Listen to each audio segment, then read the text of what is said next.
மேலான அல்லாஹ்வின் நல்லடியார்களே, கொஞ்சம் நான் சொல்கிற விஷயத்தை மிச்சம் கவனத்துக்கு எடுங்க சீதேவிகள். அல்லாஹ் உங்கள் எல்லாருக்கும் ரஹ்மத்து செய்வான். ஆத்திகா ரலியல்லாஹு அன்ஹா, ஆத்திகா பின்து ஸைத், அவங்களுக்கு பேரே சொல்லுவாங்க ஜௌஜத்து ஷுஹதா இல் அர்பா, 4 ஷஹீதுகளுடைய மனைவி. முதலாவது அப்துல்லாஹ் இப்னு அபூ பக்கரை முடித்தாங்க ரலியல்லாஹு அன்ஹு, அவங்க ஷஹீதாகினாங்க. அதுக்கப்புறம் ஸைத் இப்னு ஹத்தாபை முடித்தாங்க, ஸைத் இப்னு ஹத்தாபும் ஷஹீதாகினாங்க. அதுக்கப்புறம் Umar ibn ஹத்தாபை முடித்தாங்க, Umar ibn Khattab ரலியல்லாஹு அன்ஹு ஷஹீதாகினாங்க. அப்புறம் ஜுபைர் இப்னு அவ்வாமை முடித்தாங்க ரலியல்லாஹு அன்ஹு. அப்போ ஆத்திகா ரலியல்லாஹு அன்ஹா திருமணம் முடிக்கிற எல்லாருமே ஷஹீதாகினாங்க. ஆனால் மௌத்தாக அவங்களோட குடும்பம் அவங்களுக்கு திருமணத்தை முடித்து கொடுத்து கொண்டே இருந்தாங்க. அதனால தான் அந்த காலத்தில் சொல்லப்பட்டுச்சு, மன் அராத ஷஹாதத ஃபல்யதஸவ்வஜ் பிஆத்திகா பின்து ஸைத், பிஆத்திகா பின்தி ஸைத். யாருக்காவது அல்லாஹுடைய பாதையிலே ஷஹீதாக ஆசை இருந்தால் ஆத்திகாவை கல்யாணம் முடிச்சுக்கோங்கன்னு சொல்லப்பட்டுச்சு அந்த காலத்தில். ஆக சிறந்த 4 சஹாபாக்கள் அந்த பெண்மணி முடித்தாங்க, ஒருத்தருக்கு பின்னால் ஒருத்தர். அதனால் இது ஒரு கேவலமான செயல் அல்ல. அவங்க சரியான மார்க்கத்தை விளங்கினவங்க சீதேவிகள், சரியான மார்க்கத்தை விளங்கிக்கிறாங்க.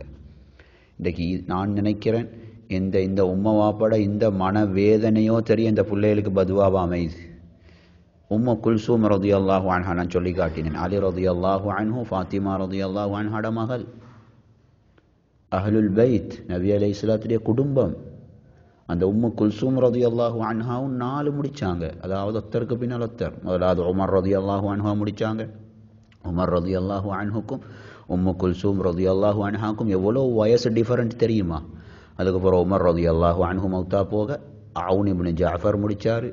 அவுன் இப்னு ஜாஃபர் மௌத்தா போக முஹம்மது இப்னு ஜாஃபர் முடித்தார். முஹம்மது இப்னு ஜாஃபர் மௌத்தா போக அப்துல்லாஹ் இப்னு ஜாஃபர் முடித்தார். இது 3 பேரும் நான தம்பிமார், 3 பேரும் நான தம்பிமார்.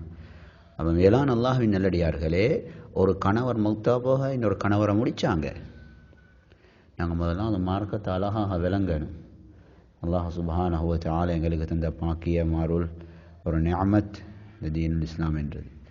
அதனால் அல்லாஹ் ரப்புல் ஆலமீன் எங்களோட வாழ்க்கையில் நாங்கள் மார்க்கத்தை தீனை விளங்காமல் இருக்கிறது தான் பெரிய பிரச்சனைக்குரிய காரணம். அதனால் முதலாவது மார்க்கத்தை படிக்கணும். நாங்கள் எத்தனை உம்மவாப்பமார் மனவேதனை அளிக்கிறாங்க தெரியுமா மேலான அல்லாஹ்வின் நல்லடியார்களே. நான் திரும்ப சொல்கிறேன், திருமண வாழ்க்கை என்றது பெட்டுக்கு மட்டுமல்ல. நீங்கள் உலமாக்களை சந்தித்து குர்ஆன் ஹதீஸில் திருமண வாழ்க்கை என்னத்துக்கு சொல்லப்பட்டிருக்கிறது என்றதை படிங்க.